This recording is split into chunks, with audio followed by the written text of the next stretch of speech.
Bien, pues después de esta pausa publicitaria continuamos en Abierto por Vacaciones. Ya saben ustedes que durante cerca de un mes estaré yo acompañándoles porque Víctor se ha tomado sus merecidas vacaciones y las está disfrutando. Vamos con el segundo invitado, el segundo corte de esta noche, que no es otro que Antonio del Carmen López Martí. Es una persona a la que ustedes están viendo últimamente, ahí le ven ya en imagen, la ven en actos sociales, lo ven también acompañado de un violín. Pero Antonio, hombre polifacético, a mí me gustaría hablar de más allá de la música, porque él es profesor, es catedrático de música, pero me gustaría hablar de más cosas que, conociéndolo, me interesa que nos cuenten, que lo mismo que me ha contado a mí en determinadas ocasiones lo haga ahora con ustedes, como por ejemplo el gallinerismo que él tiene, que él siente y cómo ve, porque también es un entendido en arte, cómo ve a nuestra ciudad. Antonio del Carmen, buenas noches, muchas gracias por acompañarnos. Buenas noches, un placer. ¿Cómo estás?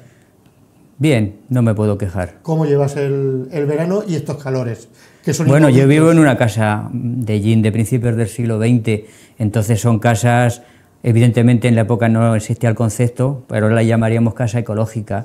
Son casas de muros de metro aproximadamente, entonces guardan bien el fresco. De hecho, mi casa tiene una oscilación térmica que en verano puede llegar a 25 grados y en invierno pues puede bajar como mucho a 16, 17.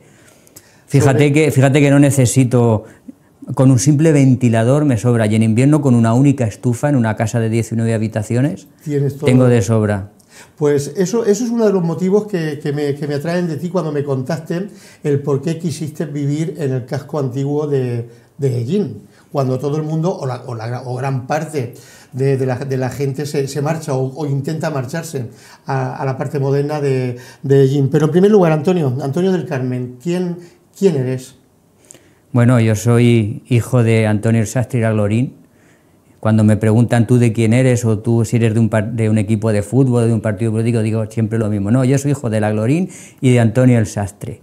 Entonces, pues nací en Ellín hace 58 años. Aquí hice mis estudios pues, elementales y el bachillerato y con 18 años me marché. Después de 40 años he vuelto a Ellín voluntariamente, porque he querido volver a la tierra de mis orígenes, de mi familia, especialmente de mi familia por parte de mis abuelas, que las dos eran gallineras. Mis abuelos no eran gallineros, uno era de los campos de Ellín, al fin y al cabo un tour también está próximo a Ellín, y el otro era de Madrid, era de Pinto. Entonces mis apellidos, los López y Martí, que son mis apellidos, no son apellidos gallineros. Los apellidos de mi madre y de mi padre por parte de su madre, esos sí que eran los apellidos gallineros. Antonio, ¿te gusta el arte? Pues sí, claro que me gusta el arte. De hecho, entre las cosas que he estudiado, estudié historia del arte con una de las personas que estudió la iglesia de la Asunción, arciprestal, con doña Cristina Gutiérrez Cortines. Sí, antes de entrar me has estado hablando un poquito de la parroquia. ¿Cómo consideras tú la parroquia? Ese templo que yo creo, no sé si me equivoco, que para católicos y no católicos es algo muy especial porque es el centro neurálgico social de Ellín, ¿verdad? Hombre, desde el punto de vista de la celebración religiosa es el centro neurálgico, entre otras cosas, porque allí pivota la Semana Santa. Respecto al templo, bueno, el templo se parece poco al esplendor que tuvo. Probablemente su momento de máximo esplendor fue a finales del siglo XVIII, principios del siglo XIX, cuando estaba el órgano de Salaberry, cuando tenía aquel coro maravilloso de madera tallada que desapareció, cuando estaban las crujías y estaba toda la rejería al completo, cuando habría retablos maravillosos como el de Osuna, que se construyó en el Renacimiento hacia 1580 y tantos, que estaba en la capilla antigua, o lo que actualmente se llama la capilla del Sagrado Corazón. Estaría lleno de cuadros preciosos, de tallas, de imágenes, de retablos dorados. Sería un espectáculo verlo. Eso pasó a la historia y ahora pues es un poco la sombra de lo que fue. ¿En esa época entra también cuando se pretendía que fuese catedral? Bueno, la iglesia en su momento se hizo con 3 naves, con estructura basilical, con catedralicia. La idea probablemente partiría desde los mismos orígenes en que se construyó a partir de 1498, pero creo que es el año en el que las primeras fuentes citan que se colocó la primera piedra del ábside, ese ábside tan bonito que tenemos octagonal, que es como la transición entre la tierra, que es el cuadrado, y el cielo, que es el círculo, pues el octógono es la transición, y encima pues tiene esa bóveda estrellada de finales del gótico tan maravillosa que representa un poco el cielo, donde debajo está el altar, y cuando se consagra pues se eleva, y entonces hay un acto de transustanciación mágico según el cual desde la estrella del cielo y el octógono baja a la tierra. Sí. Toda la simbología católica. ¿Católico? Hombre, yo soy católico de educación y de formación. No soy demasiado, digamos, practicante. Tengo mis reservas como todo el mundo, pero desde luego intelectualmente soy católico. Estudié con los capuchinos, tuve profesores que eran muy religiosos y conozco bastante bien el mundo católico. Es decir, yo me considero antes católico que cristiano, fíjate lo que te digo, porque he vivido en Alemania, he visto el cristianismo protestante y se parece muy poco a la forma del pensamiento nuestro de los católicos. Volveré al arte rápidamente, pero te pregunto, o quizás hago una pregunta que ya te la afirmo por lo que te conozco. ¿Eres hombre de mundo? Sí, he dado bastantes vueltas. De hecho, muy poco después de ir a Medellín, me fui con unos norteamericanos en autobús a conocer España. Yo hacía de guía, los llevaba por distintos sitios, un grupo de 12, 14 norteamericanos muy ricos, hijos de judíos muy adinerados. Nos fuimos en un autobús y les enseñé España entera. Yo era el Cicerone o el Cicerone, el que les mostraba España. Y me acuerdo que les impresionó mucho, especialmente cuando estuvimos en Toledo, porque como eran judíos, cuando les hablé en la sinagoga del tránsito y les expliqué un poco todo aquello, les notaba ese agradecimiento hacia mis palabras, y ese agradecimiento hace que los españoles, a pesar de nuestras vicisitudes históricas contra los judíos, hayamos mantenido parte de la memoria de los judíos. Y después de España, ¿en qué otros lugares del mundo has vivido? Bueno, básicamente ¿Ya has dicho Alemania? He residido en Alemania por 2 razones. Primero, por cuestiones de trabajo, porque he hecho proyectos educativos con los alemanes, he hecho bastantes, y porque también estudié el alemán en Alemania. Estudié en varios sitios, en Göttingen, estudié en Tübingen, estudié en München, que en español se dice Múnich, estudié en Berlín, y he pasado largas temporadas en Alemania. Alemania es un país que, bueno, me gusta mucho, tengo grandes amigos allí y he aprendido mucho de los alemanes.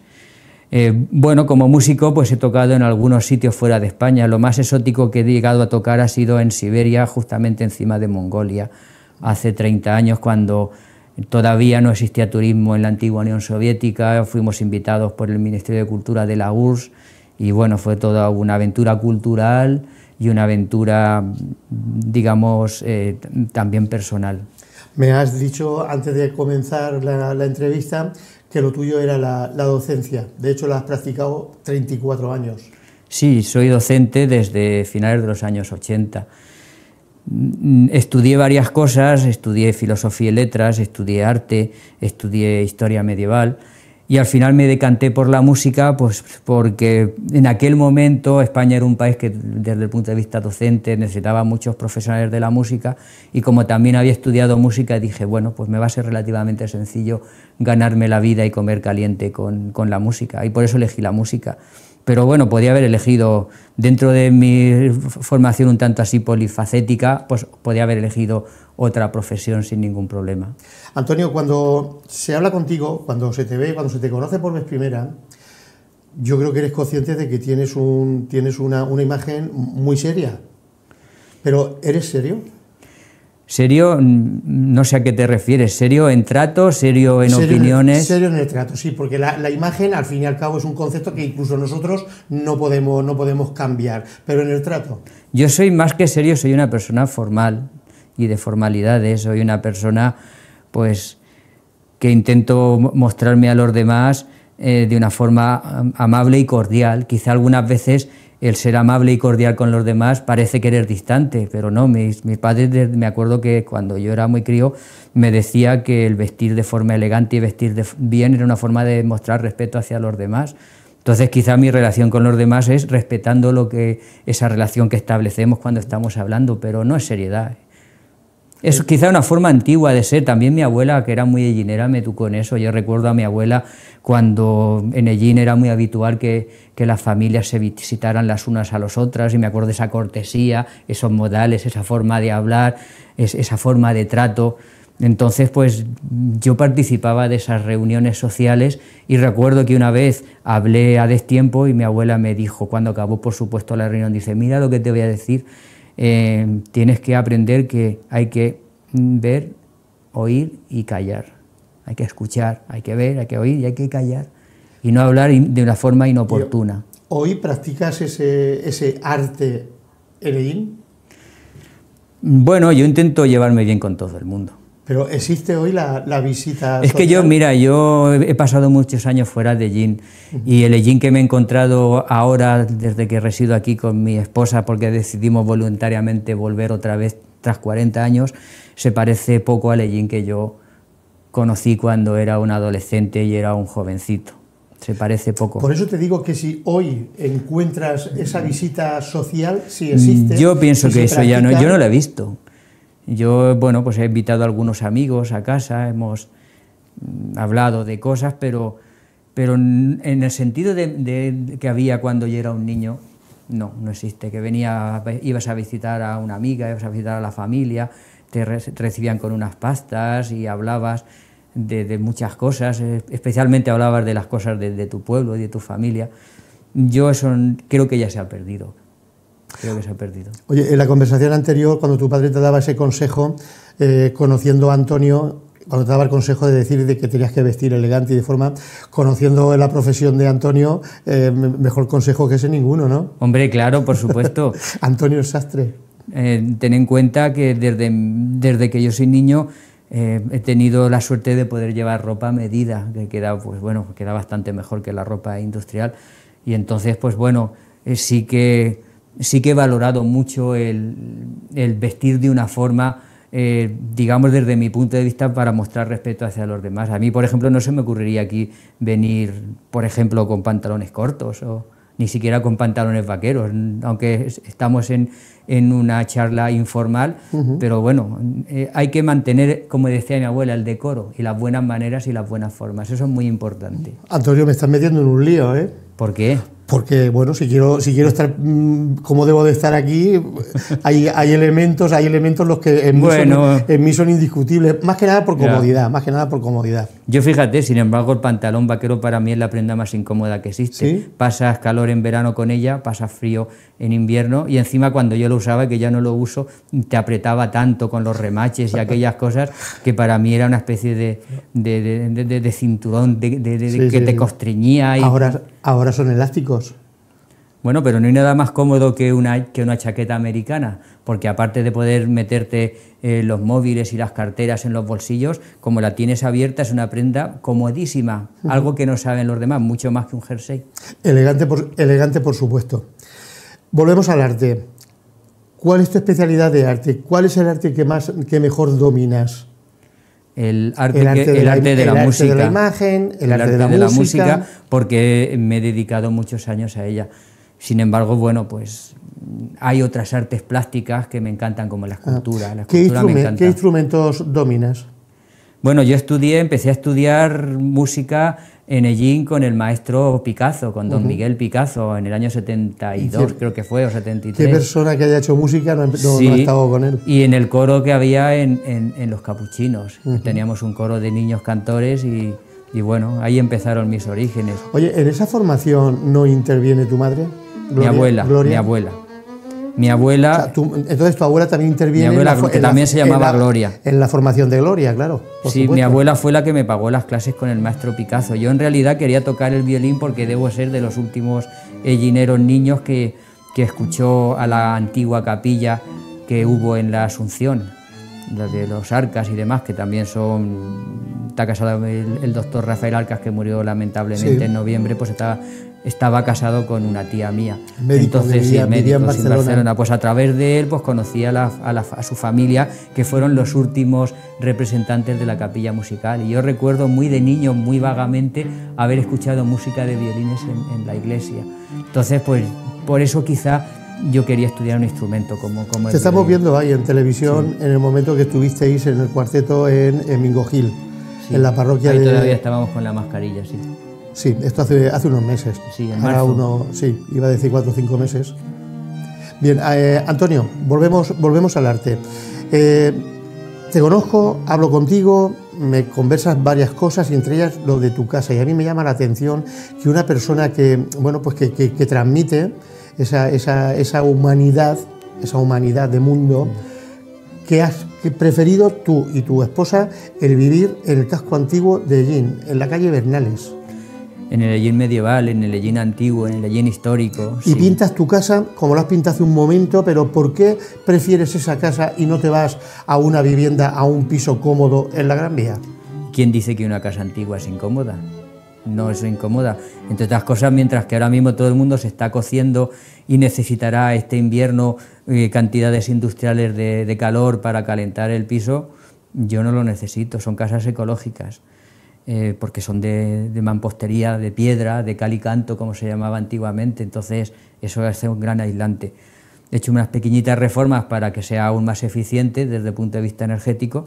¿Y por qué me he ido allí? Pues mira, Antonio, yo cuando era un adolescente visité algunas casas antiguas históricas de Ellín, como la casa de la Oje, como la casa de mi compañera de instituto María Teresa Sánchez Andújar, que está en la calle Perier.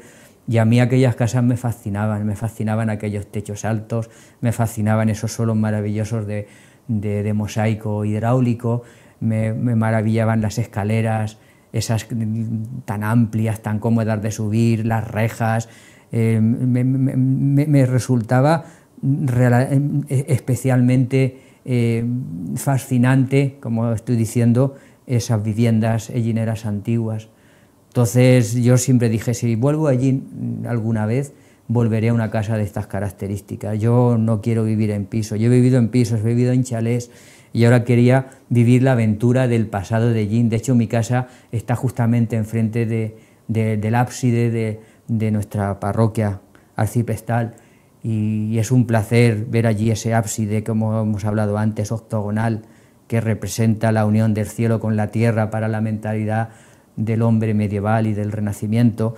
Me encanta escuchar las campanas, el bronce de los toques de los cuartos y de las horas, esas campanas del siglo XIX, que es cuando se puso el reloj en Ellín, y sobre todo me encanta escuchar las campanas grandes, las campanas de misa que suenan especialmente los domingos en las fechas tan celebradas como el Corpus o los domingos de Resurrección, que han venido escuchándose ininterrumpidamente desde finales del siglo XVI. Es decir, me gusta vivir el Ellín antiguo, el Ellín de mis antepasados por parte de las familias maternas y de las mujeres de Ellín. Me encanta ver lo poco que queda del resto del castillo de Ellín. Me encanta asomarme al mirador de mi casa y ver el convento, el antiguo convento de las monjas del siglo XVII.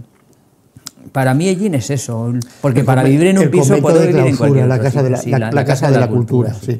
Porque para vivir en un piso, pues bueno, ya he vivido en pisos y venirme allí para hacer lo que he hecho en otros sitios, bueno, aquí tengo la familia, evidentemente, pues no me convencía mucho. ¿Qué opinión te merece, porque lo has nombrado en todo esto que has dicho, qué opinión te merece este movimiento que existe, aunque ahora ha bajado en el ímpetu que tenía hace muy poquito, de volver a hurgar, a buscar, a mostrar el castillo de Ellín?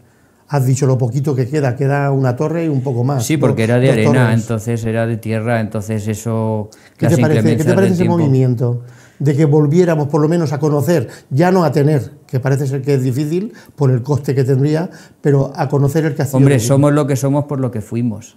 Entonces, pues nosotros somos hijos de la historia, entonces en cierta manera estamos obligados a a conocernos a través del pasado. Es decir, nosotros pensamos que somos lo último de lo último, no, yo soy hijo de mi madre Gloria, de mi abuela, entonces soy, digamos, mi referencia está del presente mirando desde el pasado, entonces desde mi punto de vista es esencial conocer qué fue de nosotros. De hecho, una de las cosas que más me extraña o me ha extrañado cuando he vuelto allí es que hay relativamente poco interés por nuestro pasado. Bueno, hay algunas personas como la asociación esta que hemos creado de la Asociación de los Amigos del Museo de Ellín, en el que parece que se está empezando a mover un poco. La Asociación Casco Antiguo, sí, también. También, sí. Entonces eso es necesario, eso es tan habitual en otros sitios donde he vivido y donde he estado, que con mucho menos patrimonio lo han puesto en valor.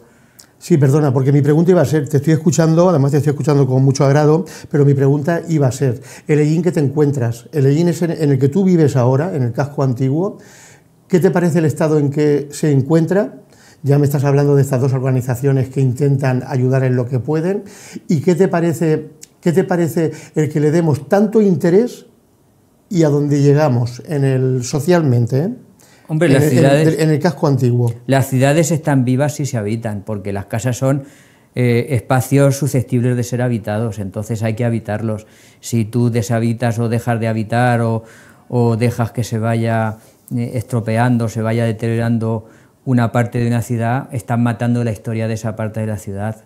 Entonces es importante que tengamos conciencia de que ahí hubo una ciudad con una historia, con una tradición, y que en cierta manera, si queremos que esa parte siga viva, hay que habitarla, si no se habita se pierde.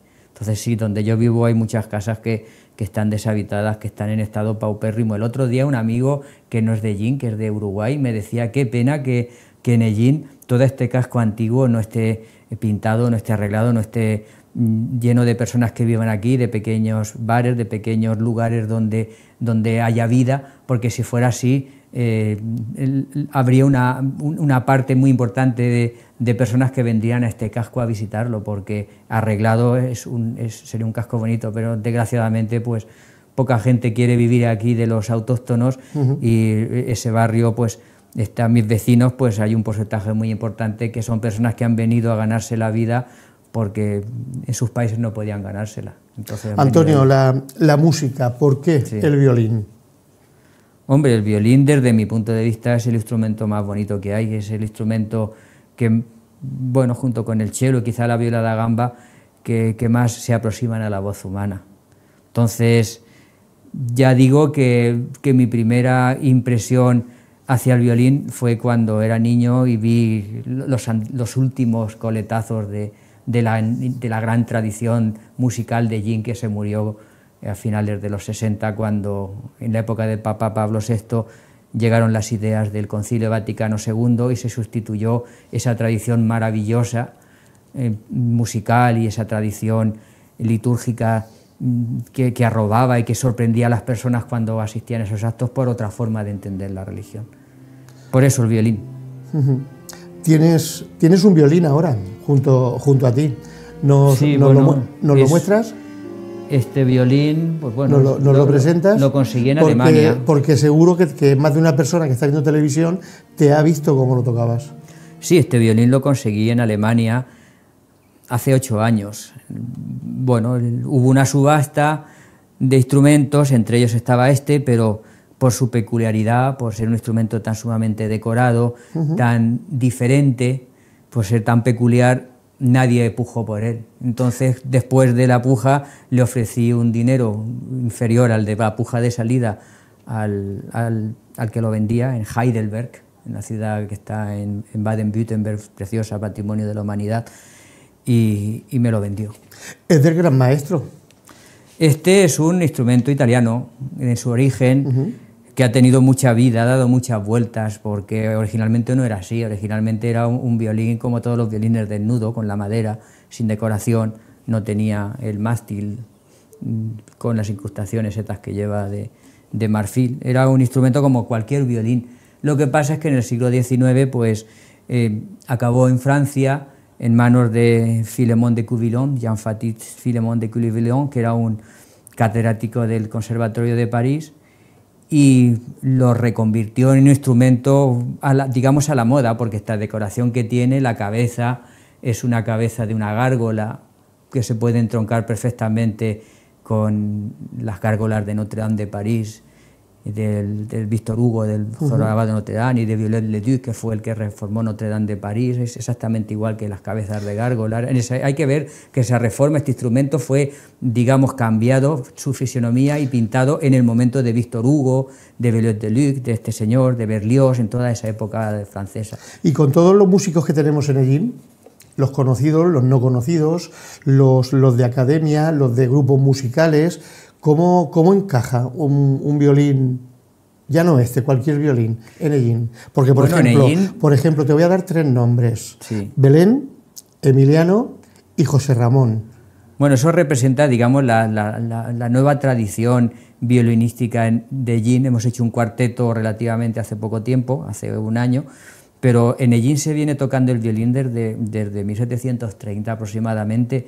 Los instrumentos sonaban en nuestra iglesia arciprestral. ¿Pero por qué no conocemos a las personas que tocan el violín en Ellín?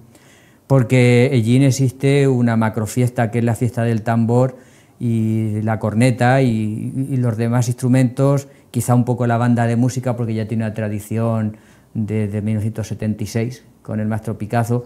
Pues los demás instrumentos viven un poco, deben darse otra vez de nuevo a conocer. Sin embargo, para una persona 2 o 3 generaciones anterior a nosotros, escuchar un violín o un violonchelo o un contrabajo en la iglesia o un órgano era muy habitual, era algo que formaba parte prácticamente de su vida festiva religiosa. Eso se perdió, como digo, cuando yo era un niño pequeño, y ahora quizás vamos a ver si podemos recuperar algo de esa tradición. ¿No te gusta la Semana Santa? La Semana Santa... Perdón, he hecho mal la pregunta, tenía que haber hecho al revés. ¿Qué te parece o te gusta la Semana Santa? De la Semana Santa tengo muchas cosas que decir, entre otras cosas porque yo empecé a desvincularme con ella en el año 82. Entonces empecé a moverme fuera de Ellín durante mis vacaciones escolares de Semana Santa y empecé a visitar otras muchas Semanas Santas de otros sitios o a tocar conciertos como el Festival de Orquestas Jóvenes de Murcia, que se hacía en la Semana Santa, y me desvinculé bastante. Entonces la Semana Santa es una fiesta social, es una celebración social. Entonces si pierdes un poco esos contactos sociales, pues las veces que volvía me encontraba pues eso, como desvalido, como fuera de órbita. ¿Pero para ti no es una fiesta individual? No, es social totalmente. ¿No puede valer de forma individual? No, es totalmente social. De hecho, antes de la Semana Santa se vive esa pre-Semana Santa, esa cuaresma, y se crean esas... a través de los vínculos sociales tiene sentido la Semana Santa. No tiene sentido tocar el tambor solo, como tampoco tiene sentido irte de nazareno solo. Todo eso tiene una funcionalidad social, sirve un poco para soldar a los ellineros. Entonces yo me he dado cuenta, porque he pasado muchos años fuera de Ellín, y entonces sí que he visto como la Semana Santa que yo veía de niño no se parece gran cosa a la que he visto 40 años después. Yo recuerdo cuando estaba en el colegio, pues apenas nadie tocaba el tambor de mis compañeros de clase, era una extravagancia. Yo lo tocaba porque mi madre, pues bueno, me compró un tambor y me puso una tónica desde que era un niño, pero cuando yo preguntaba en mi clase, no. De hecho, recuerdo perfectamente a principios de los 70, cuando tocábamos el tambor, y el miércoles santo, que era el día que tocábamos los niños, allí no había casi nadie tocando el tambor. Es más, en el año 77 o 78, cuando empecé el instituto, era facilísimo llevarse el premio de las 1000 pesetas para el primer grupo que tocaba el tambor, porque no había nadie, porque no había competencia. Con eso con eso te lo quiero decir todo. Es decir, la Semana Santa se ha reinventado. ¿Es arte la Semana Santa de Ellín? El arte, la Semana Santa tiene su cabida en el barroco, entonces era una forma de llevar la fe, de mostrarla en público a la calle, era una forma de la exaltación de las verdades de la fe católica. Desde ese punto de vista es una tradición del siglo XVII y por supuesto que tiene un valor cultural, artístico y religioso de primer orden. Desde el punto de vista del tambor, el tambor en realidad se ha inventado hace relativamente poco tiempo. De hecho, en Ellín no se toca el tambor, se toca la caja, porque la caja, lo que tocamos aquí son cajas claras un poco más grandes, le llamamos tambores, pero los tambores tienen que ser de pieles, tienen que tener un cuerpo mucho más grande, tiene que tener un sonido ronco para ser llamado tambor. Aquí se toca la caja clara, que es el equivalente a las cajas militares, porque eso no sé si lo hemos pensado alguna vez. Yo recuerdo que los modelos de bandas de cornetas y tambores de cuando yo era niño y cuando se empezaron a formar las primeras bandas de cornetas y tambores, como la de la OGE, como la de San Antonio, como la de la Verónica, los modelos eran los modelos de las bandas militares. De hecho, todos los niños de aquella época, la banda que admirábamos no eran las nuestras, era la banda de la Guardia Civil, con su marcialidad, con sus toques maravillosos de repiqueteos, con su disciplina sonora y con sus toques de clarines, que nos quedábamos todos prendados por esa afinación y esa seriedad y esa marcialidad. Ese era el modelo que teníamos. Luego lo que me he encontrado muchos años después pues es una mezcla de esos toques militares con ecos que vienen de Andalucía, una mezcla extraña. Por eso digo que la Semana Santa se ha reinventado a lo largo del franquismo y en especial a lo largo de la democracia, se ha reinventado toda. En un momento de tu conversación has nombrado una ciudad alemana y has dicho que era patrimonio protegido de la humanidad. Sí, Heidelberg. Sí, como estamos hablando de Semana Santa, ¿qué opinión te merece el que seamos internacionales turísticamente, la Tamborada, y la Semana Santa, que no se enfaden conmigo, y que la Tamborada sea protegida por el patrimonio, bueno, por la UNESCO? Sí, en realidad nosotros participamos de otras 20 tradiciones de tambores de España. No es que Ellín sea un punto y aparte, no, hay que entenderlo dentro de un contexto de un grupo de ciudades importante que son patrimonio de la humanidad, entonces inmaterial. Hay que entenderlo desde ese punto de vista. Es decir, nosotros no es que de forma aislada seamos patrimonio, seamos mejores que los otros tambores, no, somos un grupo de ciudades o de pueblos sí, que participamos de esa estética. Así es. Claro, hay que verlo desde ese punto de vista. Pero la pregunta es, en tu razonamiento y en tu conocimiento, ¿somos merecedores de esos títulos? O sea, ¿la Tamborada se merece ese título? Las tamboradas de España son peculiares. Es una forma, en teoría, de vivir la fe. En otros sitios se vive la tamborada con mucha más fe que en Ellín. De forma religiosa. De hecho, a mi abuela, y sobre todo por lo que me dice mi madre, a mi bisabuela no le gustaba nada el tambor cuando empezó porque no tenía que ver nada con la fe religiosa del momento. Eran como grupos de casi espontáneos que en su origen participaban en las procesiones, pero luego se aislaron de la procesión y, según me dice mi madre de mi bisabuela, lo único que hacían era importunar a vivir la fe. O sea, que crees en la historia aquella que habla de unas personas que importunaban la procesión y que fueron rechazados. Tuvo que ser un poco como las turbas. Sí, tuvo que ser como las turbas de Cuenca. Yo conozco la Semana Santa de Cuenca, he estado varias veces porque tuve una novia conquense, entonces fui varias veces a verlo y a mí me impresionó cuando comparé la forma de vivir el tambor de Cuenca con la forma de vivir el tambor en Ellín. Entonces las cosas, aquello formaba totalmente parte de la procesión del Viernes Santo por la mañana y tenía una estética, tenía una apuesta teatral, es decir, era una fiesta totalmente barroca y así la entendí. Ellín es otra cosa, es otra forma de vivir el tambor que en cierta manera evidentemente forma parte de la Semana Santa, pero son como dos vías paralelas que van una al lado de la otra. De hecho, eso se puede ver cuando muchos años después, yo recuerdo que las procesiones cuando yo era adolescente acababan a la 1:15, 1:30 los Viernes Santos.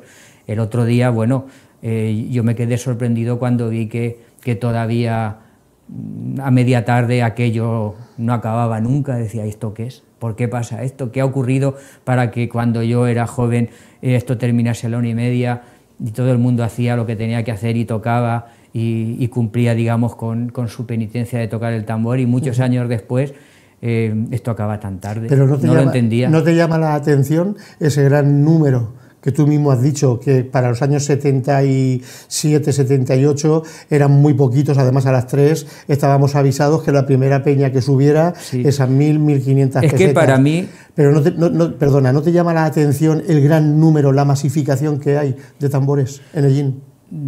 Es una fiesta social, entonces como fiesta social se ha generado el uso social de tocarla como una forma de socializar, de hacer vida común. Entonces, pero desde mi punto de vista es más importante la calidad que la cantidad. Si yo he visto, como te digo, la Semana Santa en Moratalla, que también se toca el tambor, hay muchas menos personas.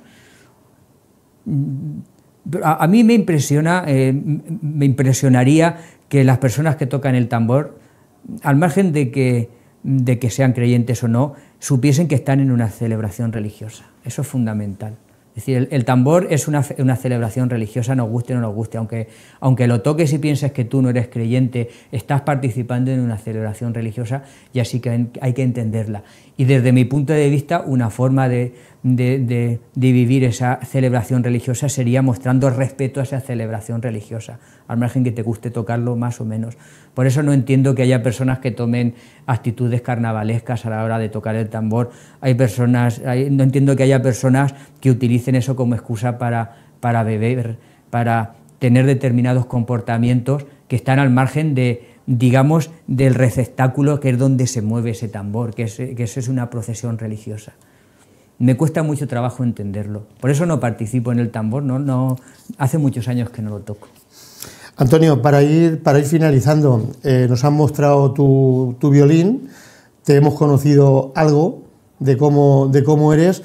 ¿Te podemos escuchar ahora tocando una pieza? No sé, sí, claro. Cualquiera que tú elijas, por supuesto. Claro que sí, para eso están los violines, para tocarse. Pues cuando quieras, adelante. Estamos, señoras y señores, Antonio del Carmen López Martí, músico de formación. Vamos a escucharte. Primero se está afinado. Adelante.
Además, mira, no te muevas, sin darnos cuenta, mira la pantalla, ahí la tienes.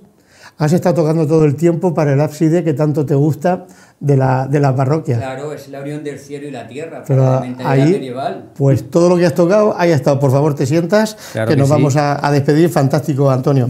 Fantástico. Gracias. Y, bueno, el violín muy sensible, ¿no? Bueno, es un instrumento es un instrumento que responde muy bien. Eso significa que cuando se toca sale lo que quieres tocar. Porque los instrumentos que tienen ya cierta calidad, cuando le pasas el arco, cuando mueven los dedos, responden rápidamente a lo que tú quieres hacer. Entonces sí, es un instrumento que responde muy rápido y además tiene un timbre muy bonito. Antonio, que nos marchamos. Gracias. Te agradezco muchísimo que hayas estado aquí, pero voy a contar algo que tú y yo sabemos. Y lo voy a dejar, lo voy a dejar para que, yo espero que me entiendan los espectadores, que no les contemos la totalidad de todo, señoras y señores, pero sí tenemos preparada una pequeña sorpresa que por ofrecimiento, gracias a Antonio del Carmen, que nos lo ofreció en un momento determinado, el año que viene estaremos en condiciones, aquí ya les pongo un poquito, los pongo que van a decir, ahora no me cuentan lo que es. No, lo dejamos ahí. Antonio, gracias por ese ofrecimiento que nos has hecho. El año que viene lo conoceremos, estaremos contigo, vendrás aquí a contarnos todo lo que sea necesario, pero estoy seguro que la sorpresa que nos has ofrecido y que vamos a hacer pública, entonces le va a gustar a los sellineros. Claro, pondremos en valor la historia de la tradición religiosa de Ellín del pasado, que también fue gloriosa, especialmente en el siglo XVIII. Pues así es. Antonio del Carmen, López Martí, llévate un fuerte abrazo para tu madre, para Gloria, Yo se lo diré. para Antonio, tu mujer Gracias. también, que se restablezca totalmente de estos bajones que puede producir el calor. Y a ti, muchísimas gracias. Un placer y hasta la próxima. Señoras y señores, primer programa en el que yo me incorporo a traerles, a presentarles a los distintos invitados en Abierto por Vacaciones. Nos veremos en todos estos días consiguientes hasta que Víctor termine esas vacaciones. Espero que les gusten las apuestas que yo hago por los invitados. Buenas noches.